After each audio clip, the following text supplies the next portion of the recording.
The real excitement is playing the game. I don't spend a lot of time worrying about what I should have done differently or what's going to happen next. यानी असली मजा game को खेलने में है। मैं इस बारे में ज़्यादा नहीं सोचता कि क्या अलग से किया जा सकता था और आगे क्या हो सकता है। ये बात डोनाल्ड ट्रंप ने अपनी किताब Trump the art of deal में लिखी है। ये किताब 1987 में आई थी। ट्रंप का दावा है कि ये बाइबल के बाद सबसे पवित्र टेक्स्ट है, यानी जो कुछ आर्ट ऑफ द डील में लिखा है वो ट्रंप का शाश्वत सत्य है। वो उसमें आंख मूंद कर भरोसा भी करते हैं और अपने समर्थकों को भी ऐसा करने को कहते हैं। लेकिन अब इसमें सेंध लगती दिख रही है। ट्रंप को सोचने पर मजबूर होना पड़ा है। जिस चीन को उन्होंने टैरिफ से झुकाने की कोशिश की थी वो पलटवार की मुद्रा में है। चीन ने पहले तो काउंटर टैरिफ लगाकर मुकाबला किया और अब उसने अमेरिकी कंपनियों को परेशान करना शुरू कर दिया है। चीन की एयरलाइन कंपनियों ने अमेरिकी कंपनी बोइंग के विमानों की डिलीवरी लेने से मना कर दिया है। बोइंग सिर्फ कुछ जेट्स नहीं बनाता, वो यूएस का सबसे बड़ा एक्सपोर्टर है। इसके अलावा चीन ने अमेरिका से बीफ इंपोर्ट भी कम कर दिया है। उसने विकल्प के तौर पर ऑस्ट्रेलिया का रुख किया है।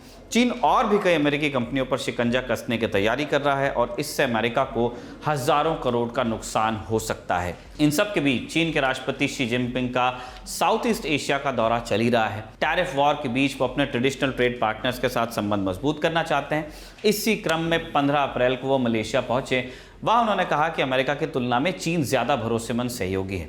एक तरफ चीन लगातार अमेरिका को चोट पहुंचा रहा है, दूसरी तरफ ट्रंप असमंजस की स्थिति में वो कभी टैरिफ लगाते हैं, कभी हटाते हैं, कभी रियायत देते हैं, कभी बढ़ाने की धमकी देते हैं टैरिफ। ट्रंप के चाल चलन को देख करके किसी ने लिखा कि भले ही ट्रंप ने आर्ट ऑफ द डील लिखी हो, लेकिन आर्ट ऑफ वॉर चाइनीज ने लिखी थी, वो भी आज से लगभग 2500 पहले।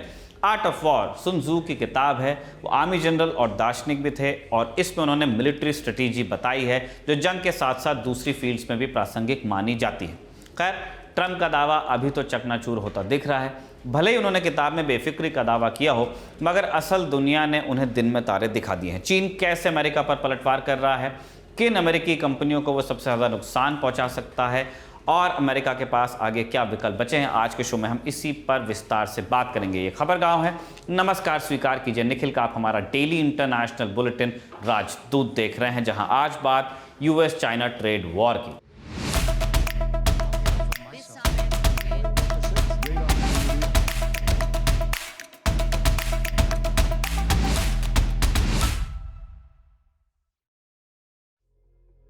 ट्रेड वॉर की बात करते हुए सबसे पहले हमें बैकग्राउंड जानना चाहिए। ट्रंप 2.0 में चीन के साथ ट्रेड वॉर की शुरुआत फरवरी 2025 में हुई, जब अमेरिका ने चीन से आयात होने वाले प्रोडक्ट्स पर 10% टैरिफ लगाया। मार्च में इसे बढ़ाकर 20% कर दिया गया। फिर 2 अप्रैल की तारीख आई जब ट्रंप ने 50 से ज्यादा देशों पर रेसिप्रोकल टैरिफ्स का ऐलान किया। इसके तहत चीन पर 34% एक्स्ट्रा टैरिफ लगाया गया और इस तरह चीन पर टैरिफ बढ़कर 54% हो गया। 9 अप्रैल से लागू होने वाला था और उससे पहले ही चीन ने जवाब देने का मन बना लिया। उसने अमेरिका पर 34% का काउंटर टैरिफ लगाया। ट्रंप नाराज हो गए। उन्होंने ऐसे जवाब की उम्मीद की नहीं होगी। उन्होंने फिर से चीन पर टैरिफ बढ़ाकर 104% किया। इस पर चीन ने 84% का काउंटर टैरिफ लगाया। फिर 9 अप्रैल आया और उस दिन दुनिया भर के देशों पर अमेरिका के रेसिप्रोकल टैरिफ्स लागू हो गए, लेकिन कुछ घंटों के भीतर ही ट्रंप सरकार ने इस पर रोक लगा दी। उनका कहना था कि बहुत सारे देश हमारे सामने गिड़गिड़ा रहे हैं, इसलिए हम उन्हें 90 दिनों की रियायत दे रहे हैं। तब तक 10% का बेसलाइन टैरिफ जारी रहेगा, ऐसा भी उन्होंने कहा। ट्रंप ने बाकी देशों पर से तो टैरिफ हटा लिया, मगर चीन को रियायत नहीं दी। उल्टा उन्होंने चीन पर टैरिफ बढ़ाकर 145% कर दिया और इसके जवाब में चीन ने अमेरिका पर 125% का टैरिफ लगा दिया है ना। डाल डाल पात पात चल रहा है। इसके कुछ दिनों बाद टैरिफ अटैक रुका रहा, बल्कि इसमें कमी भी देखने को मिली। 11 अप्रैल को ट्रंप सरकार ने यू टर्न लेते हुए स्मार्टफोन्स, लैपटॉप्स, चिप्स और कई दूसरे टेक प्रोडक्ट्स को रेसिप्रोकल टैरिफ से छूट देने का फैसला किया और इसमें प्राइमरीली चीन से आने वाले टेक्नोलॉजी के प्रोडक्ट्स थे। एप्पल जैसी कंपनियों का सामान जो कि चीन में बनता है। अमेरिका चीन से जितना सामान इंपोर्ट करता है उसमें टेक आइटम्स का हिस्सा 23% है, 23%। 2024 में उसने लगभग $42 बिलियन के स्मार्टफोन्स चीन से लिए थे। दूसरा नंबर लैपटॉप्स का था। खैर, टेक प्रोडक्ट्स को मिली रियायत को 2 तरह से देखा। एक धड़े ने कहा कि ट्रंप चीन के दबाव के सामने झुके, तो दूसरे का मत था कि यह चीन को बातचीत का ऑफर है। मगर चीन इसके लिए तैयार नहीं था। चीन के ऑफिशियल सोशल मीडिया हैंडल से जिस तरह के स्टेटमेंट्स आए, उसे साफ हो गया कि मामला हाथ से तो निकल रहा है। कुछ आपको एग्जाम्पल्स दे दें। 11 अप्रैल को चीनी विदेश मंत्रालय के प्रवक्ता लिन जियान ने एक्स पर लिखा कि अमेरिका की दादागिरी के केस में एक बात याद रखिए, अगर आप किसी बुली के सामने एक बार झुक जाएं तो वो आपका पूरा हिस्सा हड़प जाएगा। 12 अप्रैल को लिन जियान का स्टेटमेंट आप देखिए, कहते हैं कि अगर अमेरिका सच में बातचीत करना चाहता है तो उसे दबाव बनाने की रणनीति और सनकी और विध्वंसक रवैये से बाहर निकलना पड़ेगा। कोई भी बातचीत समानता, आदर और बराबर के फायदे के आधार पर ही हो सकती है। इन पोस्ट को अमेरिका में चीन के दूतावास और दूसरे चाइनीज सरकारी हैंडल्स ने भी रीशेयर किया। इससे पता चला कि चीन कोऑर्डिनेटेड अटैक्स कर रहा है और उसने इसकी पूरी तैयारी करके रखी है। इसी कड़ी में चीन के राष्ट्रपति शी जिनपिंग का दौरा भी शुरू हुआ। ट्रंप ने कहा था कि दुनिया भर के नेता उनसे मिलने को बेकरार हैं, लेकिन जिनपिंग ने अमेरिका के बजाय साउथ ईस्ट एशिया का रास्ता चुना। उनका दौरा इसलिए भी दिलचस्प था क्योंकि वो यदा कदा ही चाइना से बाहर जाते हैं। 2025 में तो ये उनकी पहली फॉरेन ट्रिप है। ट्रंप ने उन्हें अपने शपथ ग्रहण में बुलाया था, लेकिन उन्होंने जाने में दिलचस्पी दिखाई नहीं थी। बहरहाल जिनपिंग के टूर प्लान का पहला पड़ाव था वियतनाम। हमने आपको राजदूत में बताया था। पिछली बार दिसंबर 2023 में वियतनाम वो गए थे। क्यों इंपॉर्टेंट है ये? पहली चीज तो वियतनाम की लोकेशन है। वियतनाम साउथ चाइना सी के मुहाने पर है। उसकी उत्तरी सीमा चीन से, जबकि पश्चिमी सीमा लाओस और कंबोडिया से लगती है। बाकी दिशाओं में समंदर है। ये इलाका इंडो पैसिफिक में पकड़ बनाए रखने के लिए बहुत अहम है। दूसरी चीज है ट्रेड रिलेशंस। वियतनाम अमेरिका के सबसे बड़े ट्रेड पार्टनर्स में से है। 2024 में दोनों देशों के बीच लगभग $150 बिलियन का कारोबार हुआ। वियतनाम $123 बिलियन के ट्रेड सरप्लस में था, यानी उसने अमेरिका को सामान बेचा ज्यादा, खरीदा कम। 2 अप्रैल को ट्रंप ने वियतनाम पर 46% टैरिफ लगाने का ऐलान किया था। यह वियतनाम के लिए बड़ा झटका था। इस टैरिफ से एक बड़ा मार्केट उसके हाथ से निकल सकता था और इससे लोकल बिजनेसेस और लोकल जॉब्स पर तलवार लटकने लगी। 9 अप्रैल को ट्रंप ने इस पर 90 दिनों का होल्ड लगाया, लेकिन खतरा पूरी तरह खत्म नहीं हुआ क्योंकि ट्रंप ने कहा है कि रोक टेम्पररी है। अगर उनके मन मुताबिक डील नहीं होती है तो वो फिर से टैरिफ लगा सकते हैं। बार बार ये भी कह रहे हैं कि नॉन टैरिफ बैरियर्स को भी हटाना पड़ेगा। ऐसी स्थिति में उसे चीन की जरूरत होगी। चीन पिछले कई वर्षों से वियतनाम का सबसे बड़ा ट्रेड पार्टनर है। 2024 में दोनों के बीच $260 बिलियन से ज्यादा का कारोबार हुआ था। इसके अलावा वियतनाम में चीन की ही तरह कम्युनिस्ट पार्टी की सरकार है। उनके चीन के साथ संबंध अच्छे ही हैं। ऑब्वियसली अमेरिका के खिलाफ लड़ाई में चीन ने उनकी काफ़ी मदद की थी। वियतनाम चीन के belt and road initiative BRI का भी सदस्य है और चीन ने वियतनाम में अच्छा खासा निवेश किया है। स्पेशली ट्रंप का जो पहला कार्यकाल था उसमें खासी बढ़ोतरी देखने को मिली थी।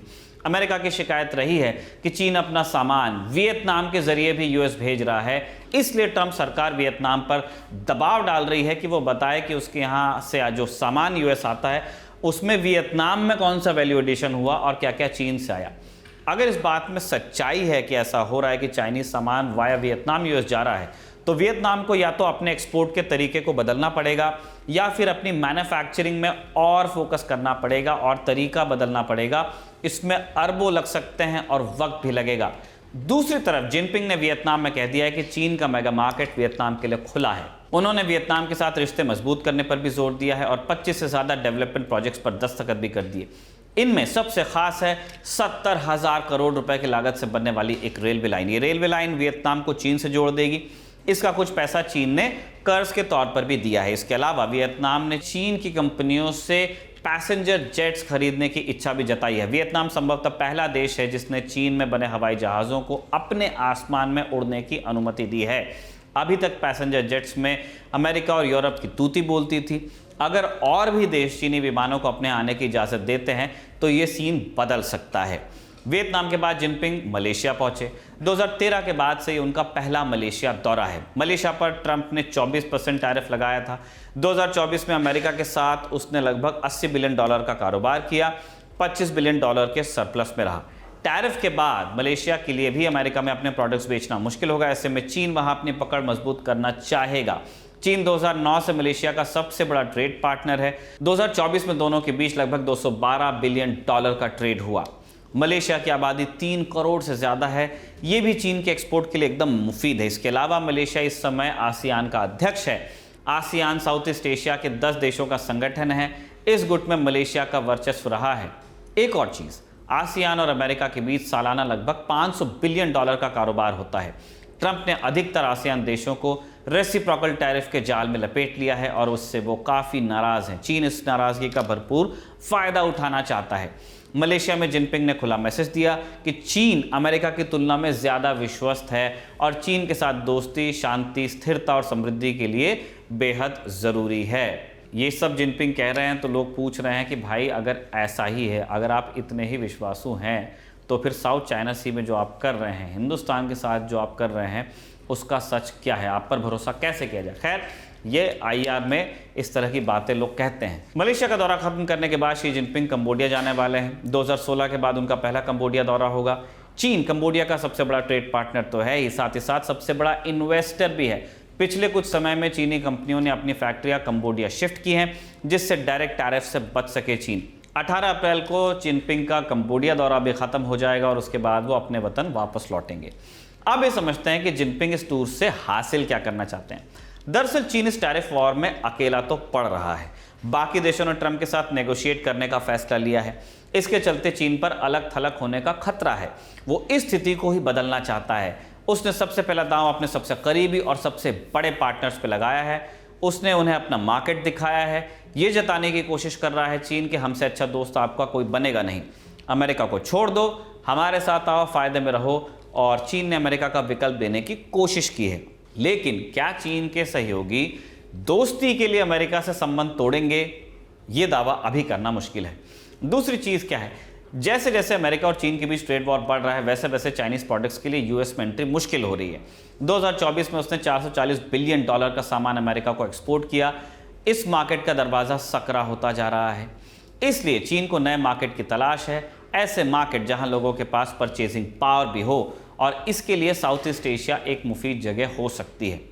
लेकिन इसमें एक आशंका भी है। चीन अपने सस्ते प्रोडक्ट्स को इन देशों में डंप कर सकता है।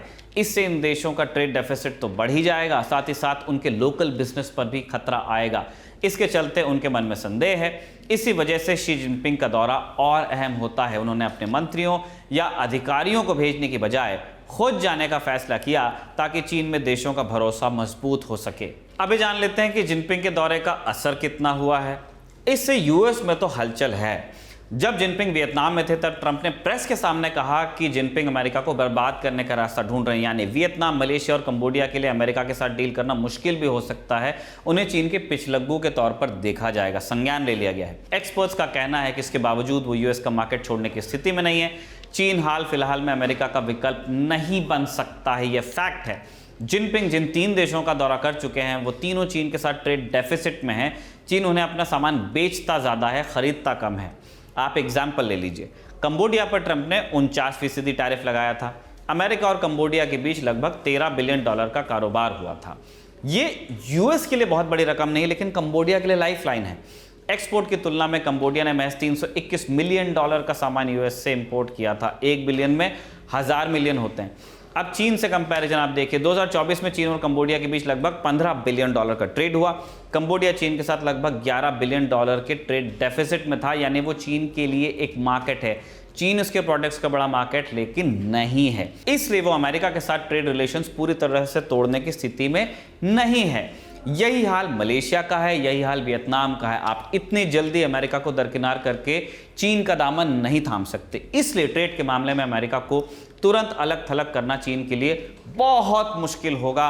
अभी तो नियर अबाउट इम्पॉसिबल है। चीन और कौन कौन से तरीके अपना रहा है फिर? रिपोर्ट्स हैं कि चीन ने अपनी कंपनियों को बोइंग एयरक्राफ्ट्स की डिलीवरी लेने से रोक दिया है। इसकी आधिकारिक पुष्टि अभी नहीं हुई है। बोइंग अमेरिका की सबसे कद्दावर कंपनियों में से गिनी जाती है। एयरक्राफ्ट से लेकर सैटेलाइट्स और मिसाइल्स तक बनाती है, डिफेंस का बहुत सामान बनाती है। अमेरिका की सबसे बड़ी निर्यातक कंपनी बोइंग है, सबसे बड़ा एक्सपोर्टर। इसका 60% से ज़्यादा सामान एक्सपोर्ट होता है। बोइंग अमेरिका में हज़ारों लोगों को नौकरियां देती है और उसने ट्रंप से कहा है कि उनकी चिंताओं को ध्यान में रखा जाए। बोइंग ने बोला है कि आप हमारी तरफ भी देखिए। बोइंग बीते दिनों से अमेरिका की कमजोर नस भी बनी हुई है। 737 मैक्स के एक के बाद एक क्रैश और फिर हवा में प्लेन का दरवाजा उड़ जाने से इस कंपनी की बहुत किरकिरी हुई है। दुनिया भर में बोइंग के प्लेन्स को लेकर संशय पैदा हुआ है। जब मैक्स वाले हादसे हो रहे थे तब अमेरिका की फेडरल एविएशन एडमिनिस्ट्रेशन FAA ने मामले को दबाने की बहुत कोशिश की। तब सबसे पहले चीन ने ही मार्च 2019 में इस विमान के अपने यहाँ उड़ने पर बैन लगाया, जिसे कहा जाता है ग्राउंडिंग। इसके बाद दुनिया भर में ऐसे ही ग्राउंडिंग्स हुई और अंततः FAA को मानना पड़ा कि बोइंग से गलती हुई है। इसके बाद क्या आया? कोविड। जब दुनिया भर का एविएशन मार्केट ठप हुआ तो बोइंग के लिए सिर मुड़ाते ओले पड़ने वाली स्थिति आ गई।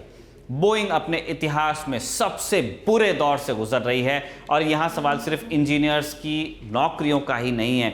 बोइंग और उसके सप्लायर्स के प्लांट्स पूरे अमेरिका में हैं। इन फैक्ट्रियों से वहाँ के कई सांसदों की दुकानदारी चलती है, राजनीति चलती है, लॉबिंग का पैसा आता है, इलाके में धमक रहती है कि हमने बोइंग का ऑर्डर दिला दिया आपको। तो बोइंग पर चोट अमेरिका पर बहुत गहरी चोट की तरह देखी जाएगी, उनके पूरे सिस्टम पर। अब चीन के उठाए दूसरे कदम पर आइए, उसने अमेरिका से सोयाबीन और बीफ का इंपोर्ट भी कम कर दिया है। वो दूसरे विकल्पों की तरफ जा रहा है। चीन अमेरिका से सबसे ज़्यादा सोयाबीन ही इंपोर्ट करता है। अमेरिका में लगभग 5 लाख सोयाबीन प्रोड्यूसर्स हैं और उनका सबसे बड़ा मार्केट चीन ही है। उन्होंने ट्रम्प टैरिफ का विरोध भी किया था। इसके अलावा चीन ने अमेरिका से 22,000 करोड़ का बीफ इंपोर्ट किया था। टैरिफ के बाद वो ऑस्ट्रेलिया और ब्राज़ील से बीफ मंगवाने के बारे में सोच रहा है। इन सब के अलावा चीन ने कई रेयर अर्थ मिनरल्स का यूएस एक्सपोर्ट पूरी तरह से रोक दिया है। इन मिनरल्स का इस्तेमाल हाई एंड चिप्स से लेकर फाइटर जेट्स तक में होता है। बार बार आपको बता रहे हैं, यही रेयर अर्थ मिनरल्स ट्रंप चाहते हैं कि यूक्रेन से मिल जाएं। इन सब के बीच ट्रंप अपने ईगो पर अड़े। उन्होंने दोहरा दिया कि गेंद अब चीन के पाले में है, उन्हें हमसे डील करनी पड़ेगी, हम डील करने नहीं जाएंगे। इसी पहले आपके चक्कर में नवाबों की गद्दी चली गई थी। ऐसा ही सब हो तो दुनिया से सुख चैन छिन सकता है, कयामत नजदीक आ सकती है। ये ना आए, इसी में आपकी हमारी भलाई है। ट्रेड वॉर का अध्याय यहीं पर हम रोक रहे हैं। अब कुछ बोनस खबरें आप देख लीजिए। पहली खबर सूडान से है। सिविल वॉर के बीच पैरामिलिट्री फोर्स RSF ने अपनी अलग सरकार बना ली है। RSF यानी रैपिड सपोर्ट फोर्सेस अप्रैल 2023 से रेगुलर आर्मी के खिलाफ जंग लड़ रही हैं। 15 अप्रैल 2025 को जंग की दूसरी बरसी भी थी। हमने आपको बताया था राजदूत में। इसी मौके पर RSF के लीडर मोहम्मद हमदान दगालो ने सरकार बनाने का ऐलान कर दिया। इस समय सूडान में अब्दुल्ला फतेह अल बुरहान के नेतृत्व वाली सरकार चल रही है। अल बुरहान सूडान की रेगुलर आर्मी के मुखिया हैं। उन्हीं को इंटरनेशनल कम्युनिटी की मान्यता है फिलहाल। दगालो के ऐलान के बाद सूडान में 2 सरकारें हो गई हैं। रेगुलर आर्मी का कंट्रोल राजधानी खार्तूम और आसपास के इलाकों पर है, जबकि RSF ने दारफूर और कोर्दोफान जैसे प्रांतों पर कब्जा रखा है। इसके चलते सूडान में एक और विभाजन का खतरा पैदा हो गया। आप जानते हैं कि सूडान 2011 में भी बटा था, तब साउथ सूडान नाम से एक नया देश बना। वैसे सिविल वॉर वाले देशों में 2 सरकारें होना कोई इतनी भी ऑड बात नहीं है। ऐसे सिचुएशन लीबिया में है, यमन में है, सीरिया में रही है। अब दूसरी खबर की तरफ चलते हैं इजराइल हमास जंग में शांति की उम्मीद फिर से टूट गई है। 15 अप्रैल को हमास ने इजराइल का संघर्ष विराम प्रस्ताव खारिज कर दिया। दरअसल इजराइल ने 6 हफ्ते के संघर्ष विराम की पेशकश की थी और इस दौरान हमास को अपने हथियार डालने के लिए कहा गया था। हमास ने इससे साफ मना किया। उनका कहना है कि इस प्रपोजल में जंग के खात्मे और इजरायली सैनिकों की गाजा से वापसी पर कुछ भी नहीं लिखा था। मीडिया रिपोर्ट्स के मुताबिक इजराइल ने पहली बार संघर्ष विराम प्रस्ताव में हथियार डालने की शर्त रखी है। हमास इससे पहले भी इनकार कर चुका है। इजराइल और हमास के बीच दूसरा संघर्ष विराम जनवरी 2025 में हुआ था। मार्च की शुरुआत में पहला फेज पूरा हुआ, उसके बाद दूसरे फेज का संघर्ष विराम शुरू हो ही नहीं पाया। इजराइल हमास संघर्ष विराम, US चाइना ट्रेड वॉर और सूडान क्राइसिस पर हम राजदूत में आपसे बात करते रहे हैं। एपिसोड्स के लिंक आपको डिस्क्रिप्शन में मिल जाएंगे। और इसी के साथ अभिषेक का लिखा और इरशाद का रिकॉर्ड किया राजदूत कंक्लूड होता है। खबरगांव को लाइक, शेयर, सब्सक्राइब करना बिल्कुल मत भूलिएगा। आपसे कल फिर मुलाकात होगी। ऐसी कामना के साथ विदा लेते हैं। शुक्रिया, शुभ रात्रि।